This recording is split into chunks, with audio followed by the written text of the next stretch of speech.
Hola, ¿qué tal? Bienvenidas y bienvenidos a una nueva edición de nuestros temas del día aquí en Telesur. Les saluda Luis de Jesús y de inmediato les invito a revisar nuestra pregunta del día.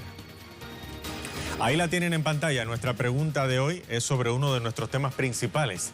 La Embajada de Estados Unidos en Bogotá confirmó el envío de una unidad de élite de su ejército a Colombia para apoyar la lucha contra el narcotráfico, entre comillas. Sectores alertan de una posible estrategia para invadir Venezuela. ¿Opina usted cuáles son los planes reales de ambos gobiernos? Participe en nuestra pregunta del día, la conseguirá en Twitter, @LuisTelesur.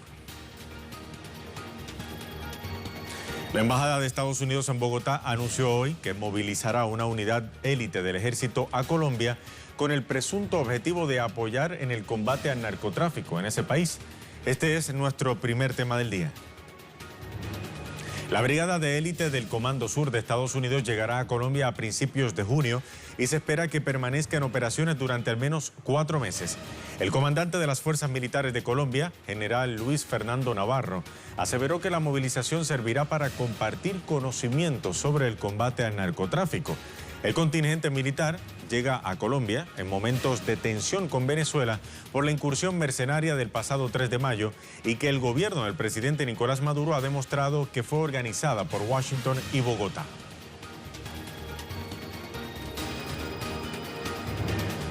Vamos ahora con nuestro corresponsal en Bogotá, Hernán Tovar, quien amplía los detalles sobre esta información. Adelante, Hernán, saludos. A través de un comunicado, la Embajada de Estados Unidos en Colombia dio a conocer que a principios de junio llegarán soldados norteamericanos que pertenecen a la Brigada de Asistencia de Fuerza y Seguridad. Esto ha causado bastante controversia. Primero, porque para el tránsito y la permanencia de tropas extranjeras se debe contar con el aval del Congreso y no fue así. También porque causa preocupación la presencia, sobre todo en 5 zonas del país, 5 regiones que pertenecen a los departamentos de Cauca, de Nariño, del norte de Santander, sobre todo en la zona del Catatumbo, porque allí se han venido presentando violaciones a los derechos humanos en el tema de erradicación de cultivos de uso ilícito.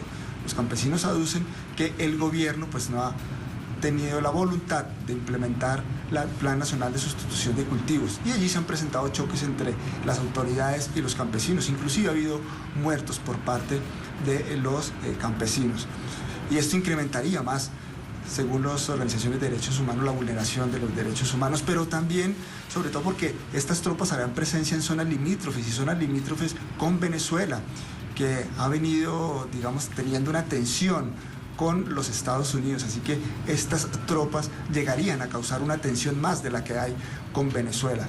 Así que hay bastante preocupación por parte de las organizaciones sociales, políticas y derechos humanos con el arribo de estos soldados norteamericanos al país. Gracias, Hernán Tovar, por actualizarnos la información desde Bogotá, Colombia. Son múltiples las reacciones que se han dado en redes sociales a este anuncio que hiciera la Embajada de Estados Unidos en Bogotá. Vamos a ver algunas de esas reacciones. El director del Centro de Pensamiento sobre el Conflicto Armado, Paz y Postconflicto, León Valencia, dijo en Twitter lo siguiente, vamos a ver. Siento enorme tristeza por mi país al ver que la presencia de tropas de Estados Unidos en Colombia fue anunciada en un comunicado de la Embajada Americana y no en oficio o anuncio del presidente Iván Duque o de la Cancillería. Es la declinación de obligaciones soberanas. El senador colombiano Iván Cepeda, por su parte, ha dicho que si el gobierno quisiera combatir el narcotráfico y contrarrestar asesinatos sistemáticos de líderes sociales, depuraría el ejército de oficiales corruptos que aparecen en la Operación Bastón. En cambio, prefiere promover la abierta intervención de militares estadounidenses. Son muchas las reacciones que se han dado en redes sociales. Vamos a pasar ahora a nuestra pregunta del día.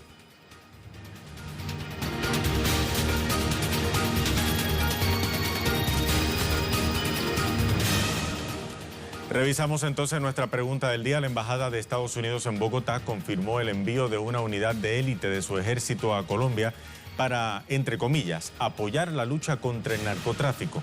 Sectores alertan de una posible estrategia para invadir Venezuela. Por eso nuestra pregunta: ¿cuáles son los planes de ambos gobiernos?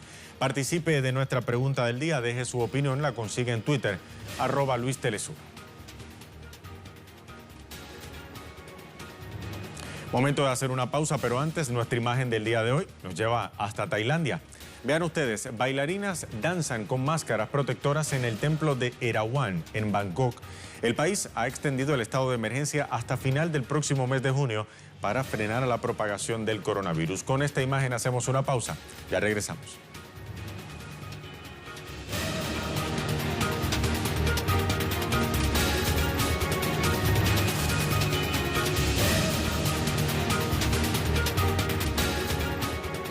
Estamos de vuelta en nuestra edición de hoy de Temas del Día. Más de 41 millones de solicitudes de subsidio por desempleo se han registrado en Estados Unidos a consecuencia de la crisis generada por la COVID-19. La pandemia ha cobrado la vida de más de 100.000 personas y ha producido una fuerte caída del PIB del 5% en el primer trimestre de este año 2020. Vamos a ampliar más en nuestro segundo tema del día. Aunque el número de solicitudes de desempleo ha descendido en las últimas 10 semanas desde que tocó su punto máximo en marzo pasado, cuando se contabilizaron más de 6 millones de solicitudes, estas no han bajado de los 2 millones semanales. De acuerdo al Departamento de Trabajo, cubren en la actualidad más de 2/3 de la fuerza de trabajo estadounidense. Este subsidio terminará a fin de julio si el Senado, con mayoría republicana, no aprueba y el presidente Donald Trump no promulga un segundo paquete de estímulo por $13.000 millones. Para saber más sobre este panorama político y económico que vive Estados Unidos durante la emergencia de la pandemia, vamos ahora hasta Nueva York con nuestra compañera Karina Cartagena, quien nos amplía y nos envía el siguiente reporte. Adelante, Karina, saludos. ¿Qué tal? Saludos para ti, la audiencia de Telesur. El número de personas que presentaron en Estados Unidos nuevos reclamos por beneficios estatales de desempleo ascendió a 2.1 millones en la semana que terminó el 23 de mayo en comparación con 2.4 millones la semana anterior. Así lo anunció este jueves el Departamento de Trabajo.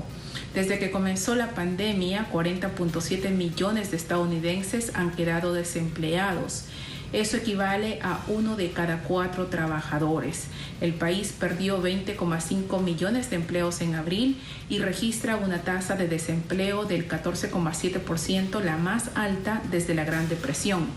Expertos en finanzas no descartan que el desempleo aumente, ya que se están registrando despidos no solamente en las empresas privadas, sino también en el sector público. Las industrias más afectadas por el cierre debido a la pandemia son los restaurantes, los hoteles y los pequeños negocios. Algunas tiendas departamentales han anunciado también su cierre. En algunos estados, entre ellos Nueva York, se ha pedido la ayuda al gobierno federal para hacer frente al impacto económico por el COVID-19.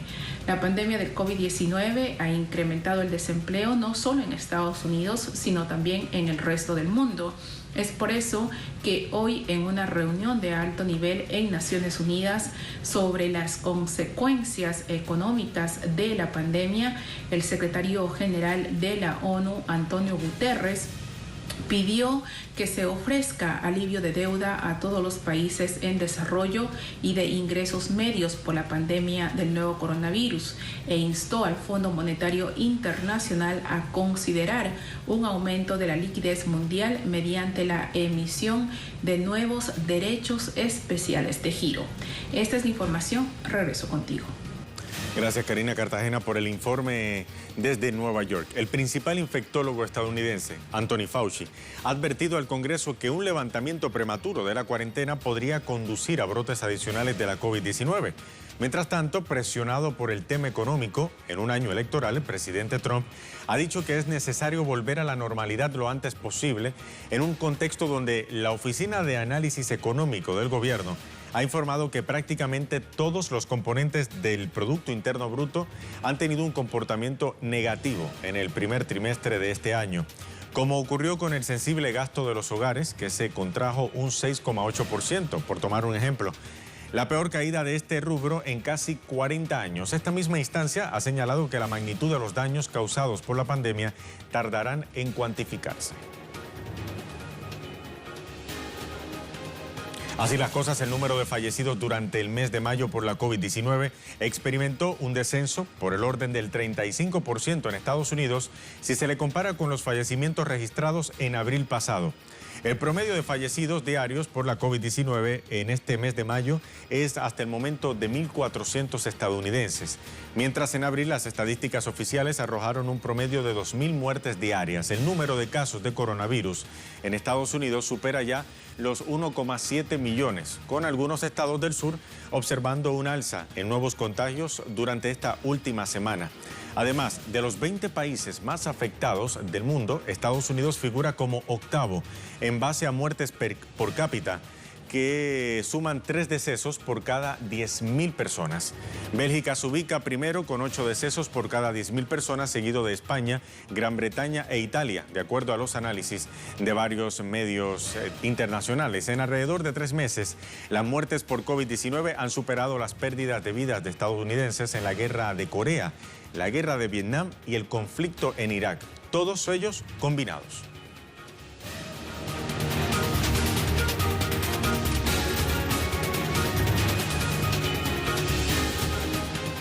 Vamos a revisar ahora otras informaciones que también son noticia. Para ello nos vamos a Twitter, en las cuentas de nuestros corresponsales.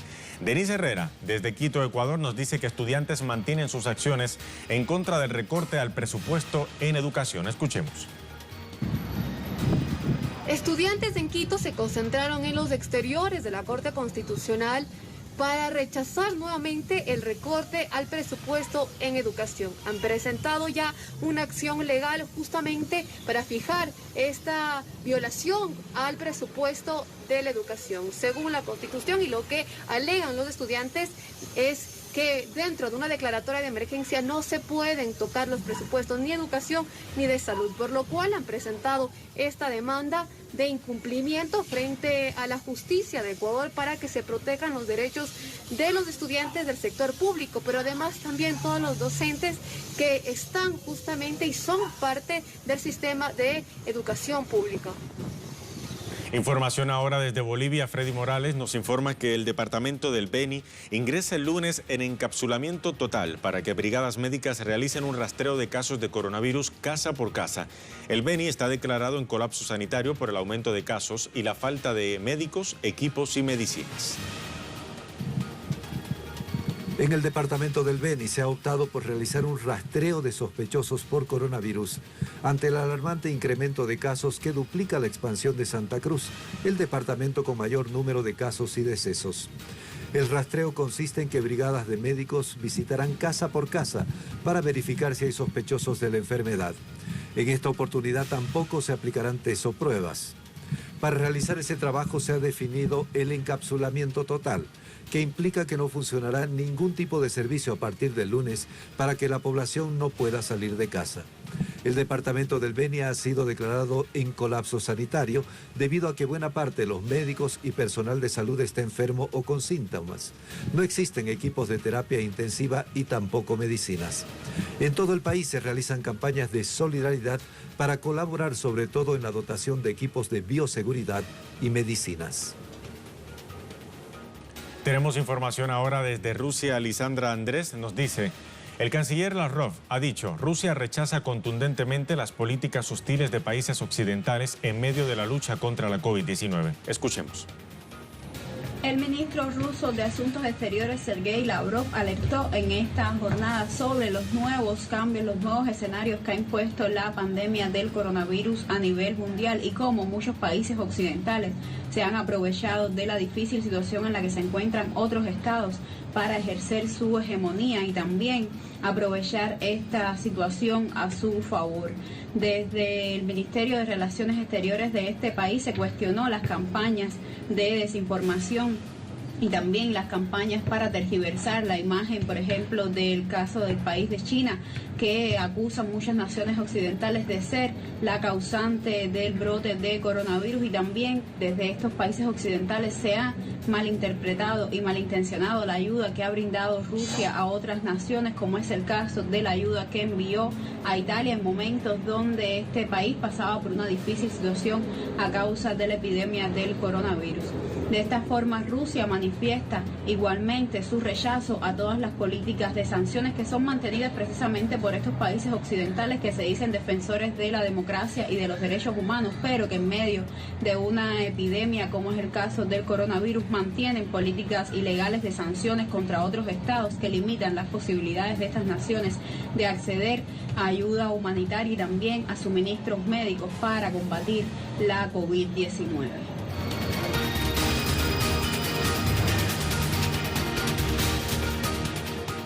Ahora nuestro tema en desarrollo se genera aquí en Venezuela. El gobierno bolivariano ha llegado a un acuerdo con la Organización de Naciones Unidas para destinar parte del oro venezolano retenido ilegalmente por el Banco de Inglaterra a la compra de medicinas y alimentos en medio de la pandemia. Vamos ahora a hacer contacto con nuestro corresponsal Leonel Retamal en Caracas, quien tiene más información sobre este acuerdo. Leonel, te saludamos. Cuéntanos más en detalle de qué se trata este acuerdo alcanzado entre el gobierno bolivariano y la ONU. Hola Luis, ¿qué tal? Muy buenas tardes. Bueno, las autoridades venezolanas han informado que se trata de un acuerdo de cooperación entre el Programa de Naciones Unidas para el Desarrollo y el gobierno venezolano para destinar fondos para alimentos, insumos, medicinas necesarias para combatir la COVID-19 en el país. Recordemos que Venezuela ya tiene un marco de cooperación con la Organización Mundial de la Salud, la OPS también, para que lleguen a Venezuela insumos, medicamentos y todo lo necesario en el combate de la COVID-19, además de las alianzas internacionales con Rusia, China, Cuba y otros países aliados. ¿Qué es lo que ha sucedido? Venezuela necesita destinar un oro que está retenido por el Banco de Inglaterra y que asciende a $1 billón, 1.000 millones de dólares.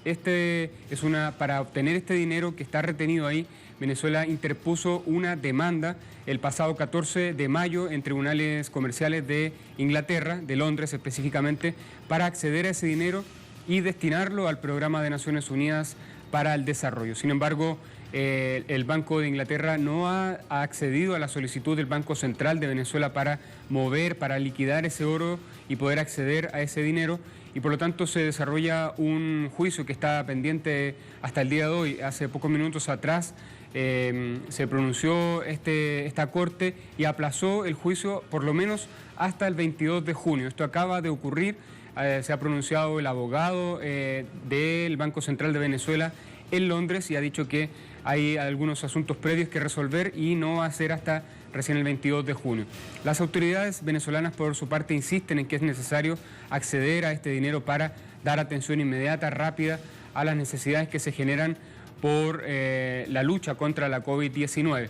Recordemos también que Venezuela, como ya mencionaba, tiene acuerdos de cooperación con las instituciones y las agencias de Naciones Unidas y por lo tanto esto va en la línea de un marco general de cooperación y de ayuda para dar combate a la COVID-19. Eso es lo que se está desarrollando y esperamos más reacciones. Hasta el momento se ha pronunciado el Banco Central de Venezuela diciendo que seguirán adelante con la defensa de los intereses de Venezuela. Estos son son 31 toneladas de oro avaluadas en 1.2 millones de dólares en este Banco de Inglaterra y que están ahí desde el año 2008. Venezuela viene tratando desde hace tiempo de retornar ese dinero a sus arcas, a las arcas fiscales, y no ha sido posible, puesto que hay intereses políticos que han sido creados a través de las presiones de la extrema derecha venezolana, liderada por el diputado Juan Guaidó, y que encuentran eco en las autoridades inglesas. Así que esperamos el desenlace de esto y más reacciones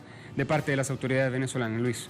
Sin duda alguna, una noticia que da mucho de qué hablar y que para próximas semanas hay que dar seguimiento. Leonel, si me permites también preguntarte, siguen llegando los 5 buques petroleros enviados por Irán a Venezuela. Se supo ya que ingresó a aguas territoriales venezolanas el 4.º buque Faxon y ya está Petunia también en puerto. Cuéntanos más, danos los detalles sobre esto. Claro, el Petunia ingresó este día alrededor del mediodía a la refinería del Palito a realizar la descarga del combustible que trae.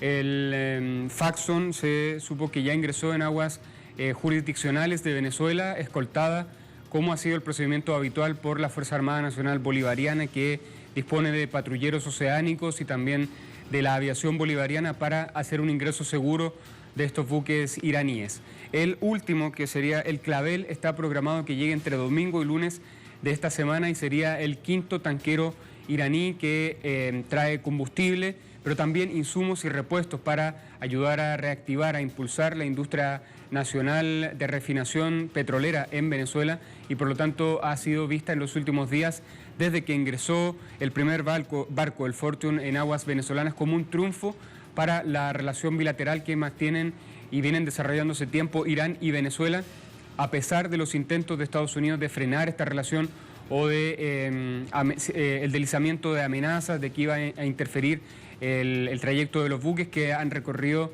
estos que ya llegaron a Venezuela, más de 12.000 kilómetros por mar para lograr hacer esta travesía. Así que estaremos pendientes de cuando descargue el Faxon y de la llegada de Clavel. Luis.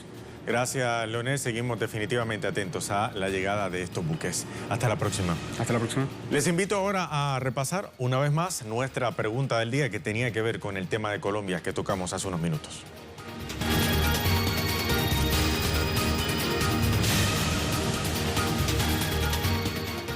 Ahí tienen en pantalla nuestra pregunta del día. La Embajada de Estados Unidos en Bogotá confirmó el envío de una unidad de élite de su ejército a Colombia para apoyar la lucha contra el narcotráfico, entre comillas, porque sectores alertan de una posible estrategia para invadir Venezuela. ¿Qué opinan nuestros seguidores? ¿Cuáles son los planes reales de ambos gobiernos? Vamos a ver qué opinan nuestros seguidores a esta pregunta del día. Yautal Altán, uno de nuestros fieles seguidores, dice: demuestra que el paramilitar Iván Duque no respeta la soberanía de su propio país. Ante cualquier agresión desde Colombia, ese sátrapa debe ser que Bogotá queda al alcance de la Fuerza Aérea Venezolana. Vamos a ver, Guillermo Lescano dice: los planes del pueblo y gobierno venezolano es vivir en paz. Los planes del gobierno colombiano o estadounidense es derrocar a un gobierno legítimo en Venezuela. No podrán porque el pueblo venezolano es valiente, dice Guillermo Lescano. El narcotráfico es un pretexto de Estados Unidos para inmiscuirse en los asuntos internos de países donde lo permiten. En este caso, Colombia. Es claro que este movimiento de tropas yanquis en la frontera es para amenazar e intimidar a Venezuela o peor aún, para agredir al hermano país, dice Miguel Abolaño, precisamente desde Colombia. Dice Fernando Acelda: mientras que Duque trae marines gringos, Petro, por otro lado, propone traer médicos para ayudar a combatir el COVID-19, una dura realidad en ese país hermano. ¿Qué dice la cuenta de Luis Alfredo Villamizar López? Espero que esos gringos no estén buscando otro Black Hawk Down. Se refiere a la película. Venezuela no es Somalia, acá hasta los pescadores son fuerzas de élite, dice Luis Alfredo Villamizar López. Ximena Pérez: hace 30 años están con el cuento de lucha contra el narcotráfico, pura mentira. Es el plan de cerco a Venezuela desde Colombia. Y vamos a ver qué opina ahora Alexi. Pues si ya no habrá más droga en Estados Unidos, ¿cómo no? Cuéntenme una de ovnis mejor. Está claro la intención de aproximarse a Venezuela. Juancho dice: obvio, no pudieron con los mercenarios, ahora lo intentan con militares gringos y colombianos bajo la fachada de la lucha contra las drogas. Venezuela también puede solicitar la colaboración de militares rusos y chinos contra el narcotráfico en las fronteras con Colombia, una propuesta que hace Juancho. Y finalmente, Gilberto Pereira: pretenden crear un falso positivo para invadir Venezuela, pero sobre todo, los militares gringos vienen a controlar y garantizar el negocio del narcotráfico, un negocio cruel que deja jugosas ganancias y miles de inocentes muertos. Todo es negocio sucio y criminal. Bueno, parece que la mayoría de las personas no está de acuerdo en que en efecto vienen estas tropas estadounidenses a combatir el narcotráfico. Todo lo contrario. Así llegamos al final de esta edición de Temas del Día, pero antes, nuestro video web del día, producciones audiovisuales, que usted puede conseguir compiladas en la cuenta de Telesur en Facebook. Asesinatos de mujeres en México baten las cifras récord con un total de 987 feminicidios investigados en los primeros 4 meses de este año, convirtiéndose así en las cifras más altas desde el año 2015 en ese país. Los dejamos con un video con este material. Hasta la próxima.